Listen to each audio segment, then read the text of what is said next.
I'm Eric Njoka, and this is Race to Power on WION The World is One. Welcome to the show. It's a big day for US President Donald Trump. He's on a whirlwind tour of West Asia. He addressed the Knesset. 20 living hostages were released, and over 250 Palestinian prisoners were taken to Gaza.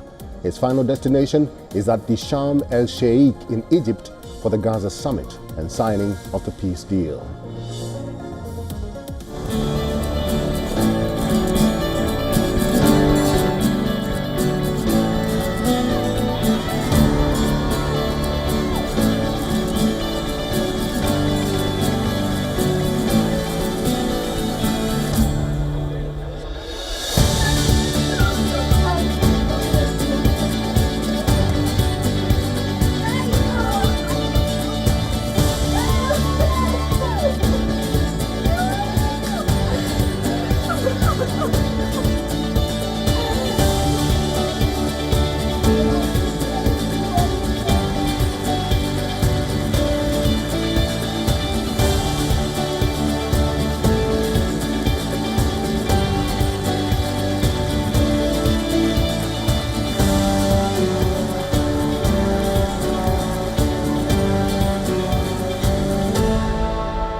And welcome to the show. It's a big day in West Asia. The Israel-Hamas war stands paused. All the released hostages are back in Israel, and nearly 2,000 Palestinian prisoners are to be reunited with their families. Emotions ran high on both sides of the border. US President Donald Trump, who is the center of the attention, families of the hostages hailed Trump as a peace president. He addressed the Israeli parliament and now is set to sign a peace pact in Egypt in the presence of 20 world leaders. In Jerusalem, banners comparing Trump with Cyprus the Great went up. The banners read, "Cyprus the Great is alive." Cyprus, the ancient Persian king, who allowed the Jewish exiles to return to their homeland and rebuild the temple in Jerusalem. The focus then moved to Israeli parliament, or the Knesset. The president met families of the hostages in the lobby of the Knesset.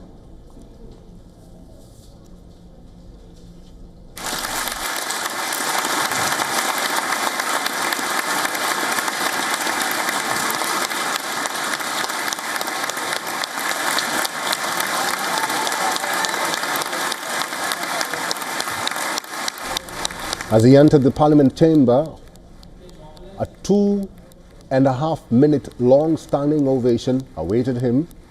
In an hour-long speech, the president touched upon various issues. He started the address saying the end of the age of terrorism is over and that faith and hope have a new beginning.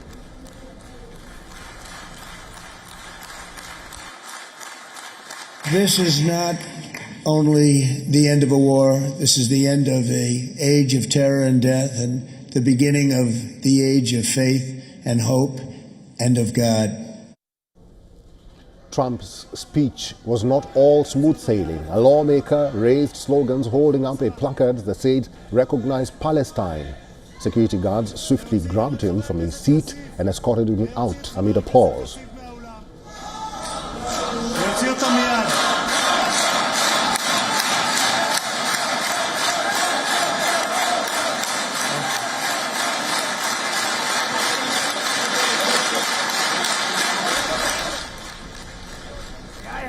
Trump showered praise on Israeli Prime Minister Benjamin Netanyahu. He called him a man of patriotism and courage, even as there was no missing occasional jibe.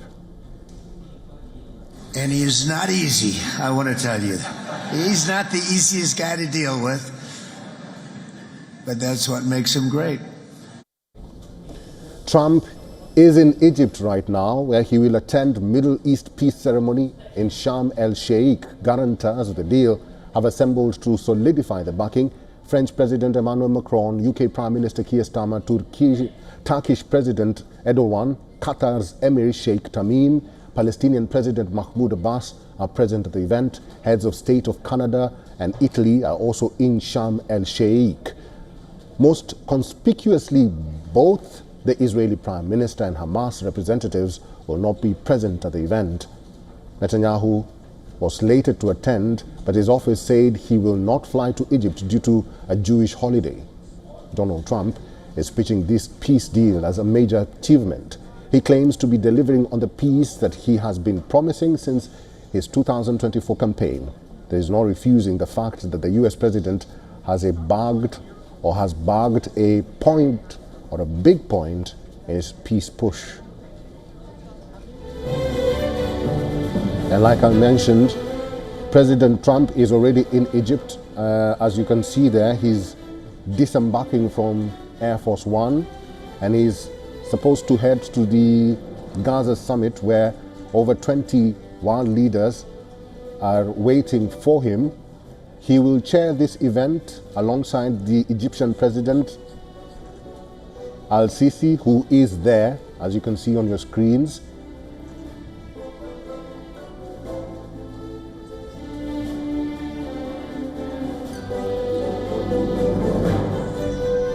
So as we wait for the president to make his way to the Sharm el-Sheikh resort, let's talk to our correspondent Susan Teherani. Susan, this is now the second stage of his whirlwind tour of West Asia. Now we await what he's going to tell the dignitaries and all the world leaders who have gathered at the Sharm el-Sheikh.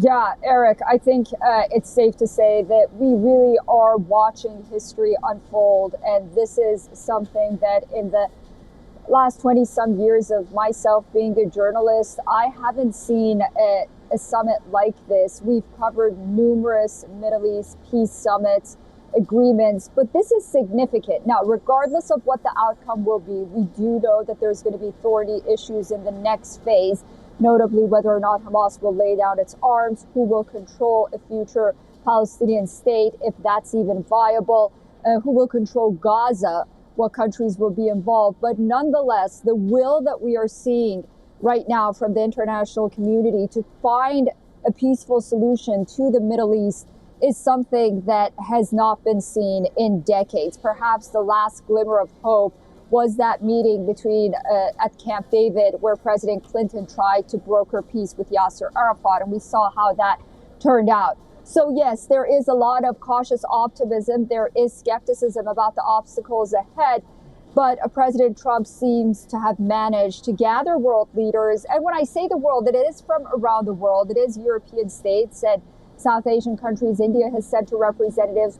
But also in the Middle East itself, most peace summits and peace talks were largely conducted by the United States, Jordan, Egypt. They are very, very important countries, of course, notably for the Palestinian side.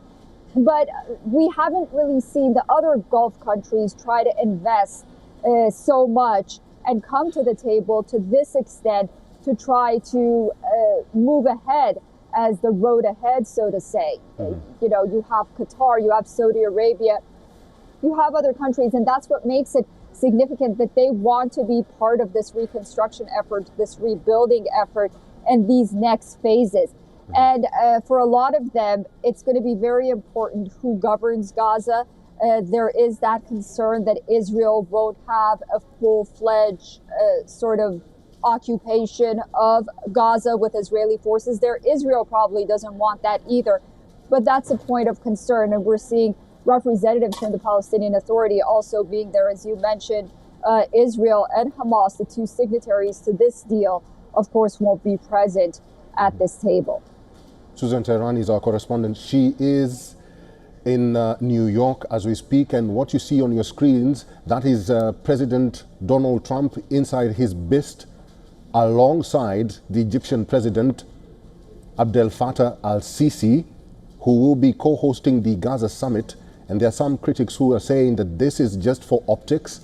What is important is what will be discussed at the summit, and if what will be discussed at the summit will be fruitful. Nader Hashemi is an associate professor of Middle East and Islamic politics at Georgetown University, is now joining us live from Washington, D.C. Mr. Hashemi, thank you very much for making time for us, and welcome to this broadcast. The first phase seems very positive. It has been covered. It's all over now. I think what is more important now is post this phase. In your own opinion, who or what is required to take this ceasefire deal forward? Well, fundamentally, what's required is for Hamas, which still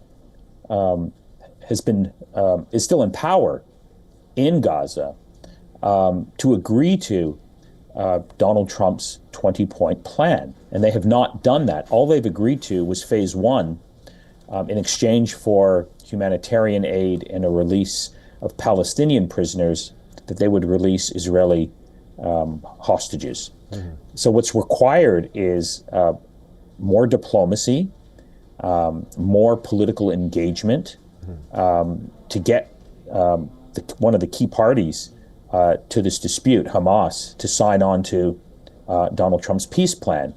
And everything that I've read and studied with respect to the dynamics of the Israel-Palestine conflict and the politics of Hamas suggests that they will not agree to disarm, because from their perspective, it would mean voluntary suicide. Mm-hmm. So what I'm saying here is that I don't think this grand statement and speech that Trump has announced today, with support from many countries in the region and in the West, that we've arrived at peace in the Middle East, is going to happen.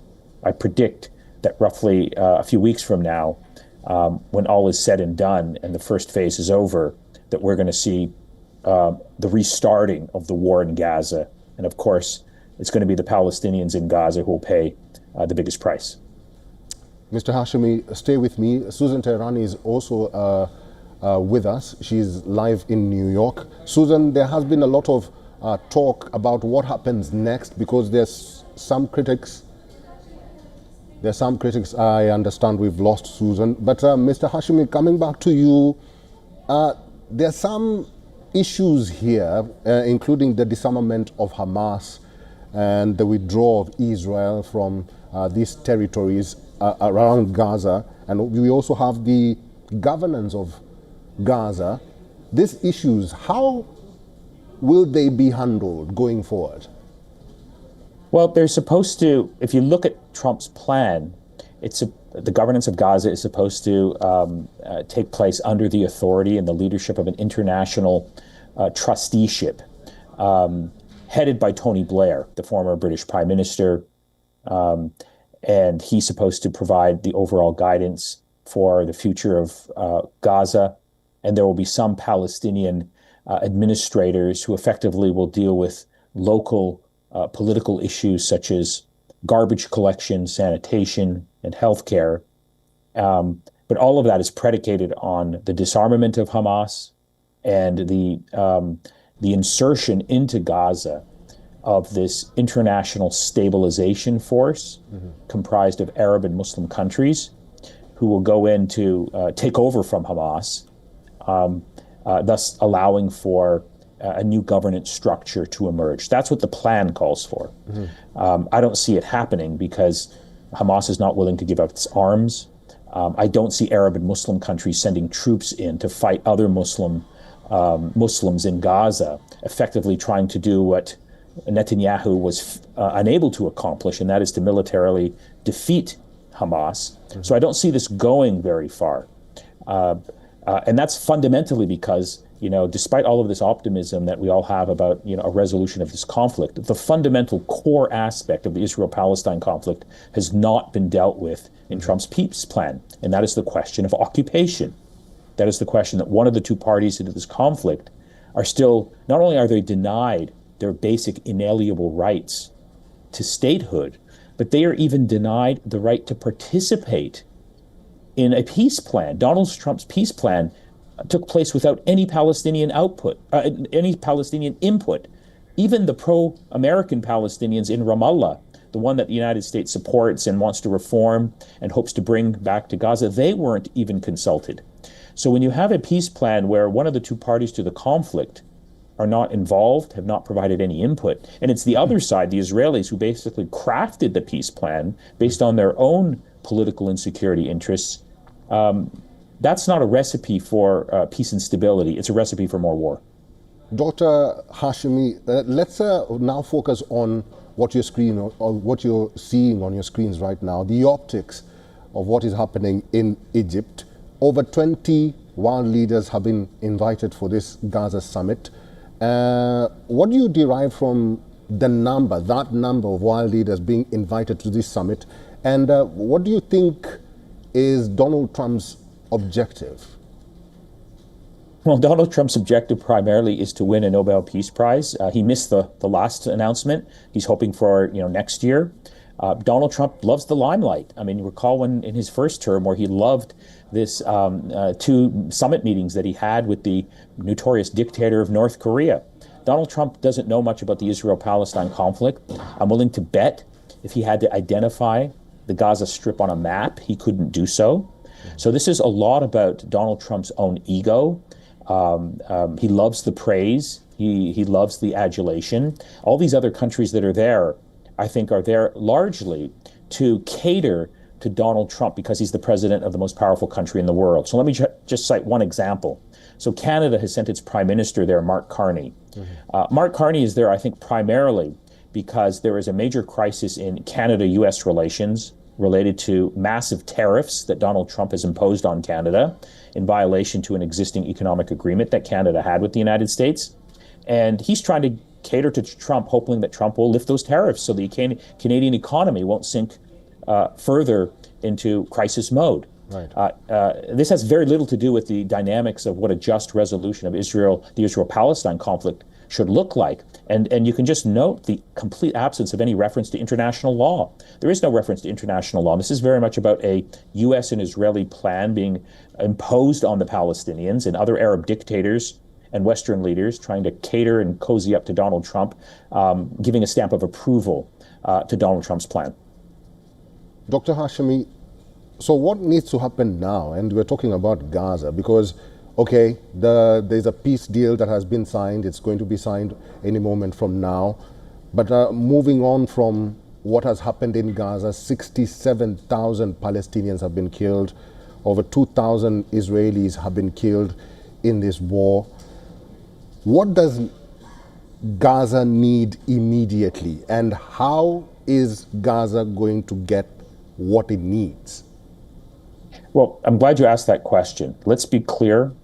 Gaza today no longer exists. To quote Donald Trump, it's a demolition site. If you look at the pictures of Gaza, it looks like Hiroshima after World War II when the United States dropped an atomic bomb. It cannot sustain life. According to the United Nations, it would take 15 years just to clear the rubble from Gaza before you can build anything on top of it. And you have thousands of people who have not been accounted for, probably tens of thousands of people. Gaza is a massive war crime site. So the ability to sustain life and to build something new on top of what Israel and the United States and the West have done to Gaza is a fantasy. So what Gaza needs right now is there's a famine there. A genocide has been taking place there. It has been paused because of the ceasefire. So immediately what Gaza needs is food and humanitarian aid to prevent the famine from spreading. Mm-hmm. But fundamentally what's needed is a realistic plan to save the people of Gaza, to give them their basic rights that they're entitled to under international law. And that requires an Israeli withdrawal to its international borders and a serious plan for rebuilding and reconstructing Gaza. Even if we were to get to that ultimate state that's, a different scenario, a different peace plan, rooted in international law, rooted in an Israeli withdrawal to the 67 borders, rooted in Palestinians governing their own affairs, it would be impossible in this best case scenario to envision a future for Gaza, given the devastation that I just described. 92% of all the homes are destroyed. Most of the hospitals have been destroyed. Gaza cannot sustain life because of the devastation that has been visited upon Gaza by the Israeli army, supported by the United States and other Western countries. So that's the fundamental reality of Gaza. So all of this celebration that we're seeing today seems to ignore what I've just described. So I think that's the fundamental issue that we're facing. Professor Hashemi, stay with me. He's an associate professor of Middle East and Islamic politics at Georgetown University. And what you're seeing on your screen is the beginning of the second whirlwind tour of President Donald Trump. He has just arrived at the resort, the much talked about resort of Sharm el-Sheikh in Egypt, and he's about to enter the hall alongside his co-host, Egyptian President Abdel Fattah al-Sisi. And any moment from now, the discussions are set to begin at Sharm el-Sheikh. Professor Nader, coming back to you, Israel got their hostages, the 20 of them, living. Do you think Israel is in a better bargaining position when it comes to issues with Hamas? Well, yes, because Israel is a million times more powerful than Hamas, politically, militarily, economically, so there's no comparison there. Most importantly, Hamas has given up its leverage over Israel because it's given up the hostages. And the big question is, what have they received in return? There are reports, unconfirmed, that Donald Trump has sent messages to Hamas that he will prevent Israel from restarting the war. If I were a Palestinian living in Gaza, I wouldn't count on that guarantee from Donald Trump. Let's recall that in January of this year, there was a ceasefire that Donald Trump negotiated and imposed on Israel. Hostages were released, humanitarian aid went into Gaza, and then after 2 months, Israel unilaterally broke that ceasefire on March the 18th, and the war started with increased devastation, and Donald Trump let it happen. So if the past is prologue, as they say, there's no reason to believe that this ceasefire and this current phase one is going to last very long. So I'm not optimistic about where this is all headed. I think there's a lot of room for skepticism. And I think we are, watching obviously good news that Israelis are being released. They've been, the hostages have been living in horrible conditions. Over 2,000 Palestinians have been released. They are effectively hostages, although we don't call them hostages, but they're being reunited with their family. Very good. But until and unless the fundamental core issues of this conflict that are rooted in occupation and the ongoing systematic denial by the United States and Israel, and I would also argue many countries in the West, of the basic human and national rights of the Palestinians, unless that is addressed within the framework of international law, we are going to be talking about this conflict for a very, very long time. The last point I'll make is that, the road to October the 7th and the attack that Israel suffered, the brutal attack by Hamas, and then the subsequent Israeli assault, that road to October the 7th was paved by many U.S. peace plans going back to Jimmy Carter. There's a long history of these peace plans supported by the United States, thinking that this will solve the Israel-Palestine conflict and bring peace to the Middle East. All of them have failed. And they all have failed for the reasons that I just mentioned. The absence of addressing the core issue of this conflict, the question of occupation, the question of the denial of the basic human and national rights of the Palestinian people, and the absence of any interest by the United States and the West of using an international law framework to guide diplomacy and with the goal of solving this conflict. That's I think, the problem here. Professor Hashemi, you bring up a very important point there, and I just want to extend it and expound on it, because there has been a lot of doubt over the governance of Gaza post-war. What do you think, or how do you think Gaza will look like, or should look like, with a set of governance? Maybe you can also suggest what kind of governance system should Gaza have? Well, first of all, Gaza should be governed by Gazans. It shouldn't be governed by Tony Blair. It's actually quite revealing that over 100 years after the British mandate in Palestine, we are back to where we started, where the British, backed by the Americans, are now presiding over a new neo-imperial and neo-colonial mandate for Palestine, where Palestinians are not given their basic national rights. And just like 100 years ago, the international community is saying that, the natives are not prepared for independence and governance now, but if they behave nicely, then maybe we will grant them an independent state somewhere down the road. But that's conditional on their good behavior. So what should happen is international law should be applied. Gazans and the Palestinians should determine their own governing structure. And fundamentally, if I had any say in this equation, I would say that one of the priorities of Gaza today is to preserve all of these devastation and sites where there have been massive war crimes and crimes against humanity taking place. One of the things that should happen is we need an influx of war crimes investigators and forensic experts to protect Gaza. Gaza now is a massive war crime site. There has to be accountability for what has happened. The ordinances, the lost life, the people who are still just disappeared and are likely under the rubble should be part of any just resolution of the war in Gaza. And the fact that it isn't just highlights, I think, how distorted Donald Trump's peace plan is and how it will reproduce the conditions that resulted in this war. It won't produce the type of peace that I think many of us would like to see.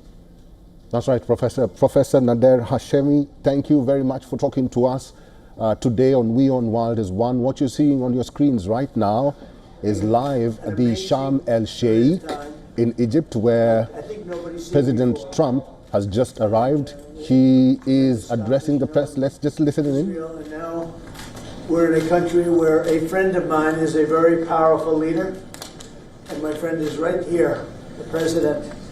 Also the general, you know. Sometimes usually I call him the general because he's both, and he's good at both. And they've done a fantastic job. And they have very little crime, you know, because they don't play games, that's why. They don't play games like we do in the United States with governors that have no idea what they're doing.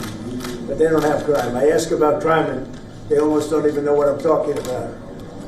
So it's a great tribute to this man. He's done a fantastic job in bringing this country together, and the United States is with him all the way. Thank you. Okay, all the way, and it's an honor to be with you. Sir, what will Egypt's role play in the peace process here? He played a very important role, and they had a very important role with Hamas. In fact, the general was right here, was very instrumental because Hamas respects this country and they respect the leadership of Egypt. So he played a very important role. I appreciate it very much. Thank you. Thank you. President Trump, in Israel just now, you were talking about a possible Iran peace deal. You said, we are ready when you are. Yeah. Is that the ultimate goal with today's signing to get enough? Not Iran, but I think Iran will come along. They've been battered and bruised, and you know they need some help. They have big sanctions, as you know, tremendous sanctions. I'd love to take the sanctions off when they're ready to talk. But they can't really survive with those sanctions. Those sanctions are very tough. But at some point they're going to say, we want the sanctions off. We're going to end up with peace. I think Iran is going to be fine. I know so many Iranian people. They're great people. They're smart, great people. Engineers, lawyers, I mean, they're academics. But they took a big hit. And frankly, if we didn't hit them with the nuclear, I don't think you would have been able to have this incredible, this deal, this once-in-a-lifetime deal. Nobody's ever seen anything like what's happening today. And countries have all come together, all different countries. Some liked each other, some didn't, most didn't. And they've all come together. Every country has come together. And by the way, Iran did put out a statement, you know, that they support this deal very wholeheartedly. So that was in itself something. But no, I think they want to, that's all I do in my life. I make deals. And they want to make a deal. Now that the living hostages have been returned, can you please tell us what the next steps are? Well, they're going and looking for bodies. It's a pretty gruesome task. And they know where numerous are, as you know. I guess 5 or 6 are in yet now. But they're looking for bodies. They know the areas, and they search bodies out, and they're doing it in conjunction with Israel. And they're going to be finding quite a few of them. President Trump, can you tell us when phase 2 of the negotiations will begin? Well, it started. I mean, it started as far as we're concerned. Phase 2 has started. And, you know, the phases are all a little bit mixed in with each other. They're going to start cleaning up. If you look at Gaza, it needs a lot of cleanup. That's why when I talked in my speech, I talked about the debris. I used the word debris. That's debris times 10. So, but they're gonna really do a job. They have a lot of power. In another room, you have the wealthiest, some of the wealthiest nations in the world. All leaders, the big leaders are here. The emirs and the kings and everybody, and it's a very interesting group. I guess we have like 35 countries, and that's only because they were the 35 that we invited. Everybody that we invited came. So there's a lot of respect. And I think you'll see some tremendous progress, both in the Middle East. This country is doing very well. It has good leadership. It's about leadership. And it's really nice when you say, how is your crime situation? And they don't even know what you're talking about. What do you mean crime? We don't have crime. Because if he has crime, he puts it out very quickly. Some people think that's not nice, but I think it's great. Because people don't want to be mugged and smashed, and they don't want to be stupid people.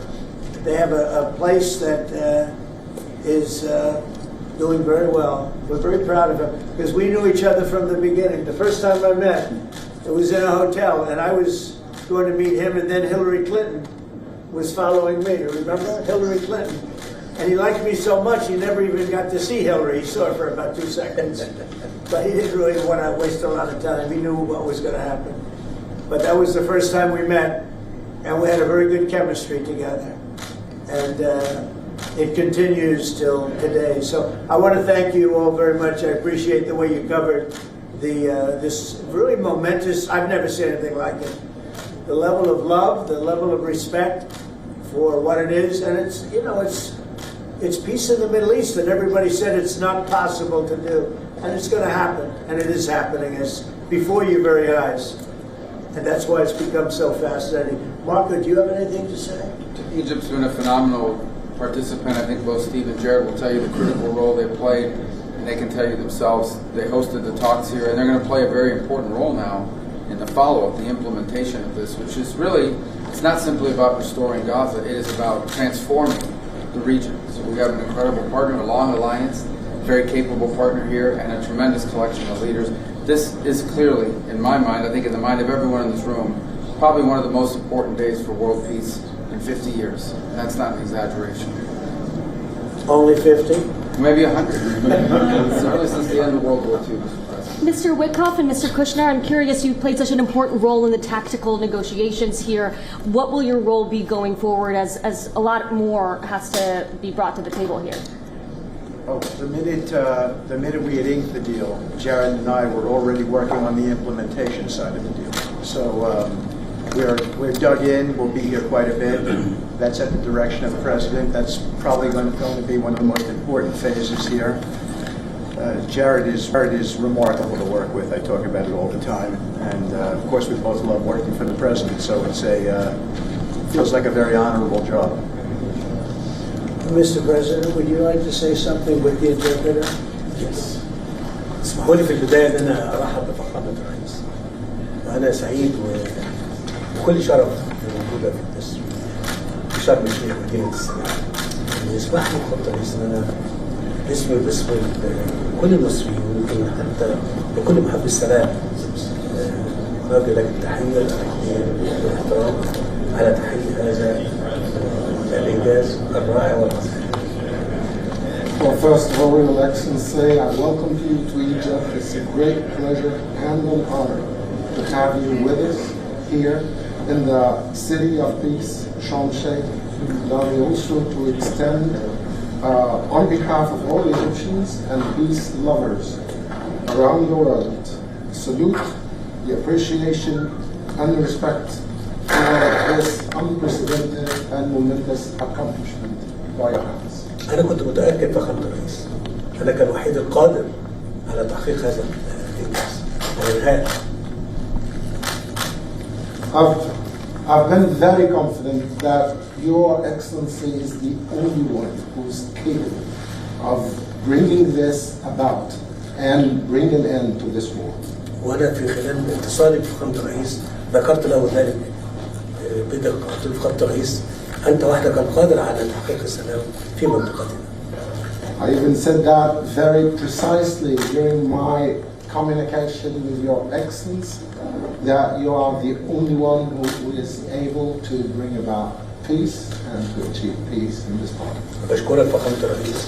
I thank you, Mr. President. ولكن عايزين نستكمل نثبت وقت إطلاق النار ونطلق السراح كل الرهائن وحتى يعني للأسف الجثث المتبقية في أسرع وقت عشان تسلم إلى ذويهم في إسرائيل ثم إدخال المساعدات ونستكمل باقي المراحل. And what we need to do now is to fixate the ceasefire and make sure that it maintains, Mr. Stevens, that we can deliver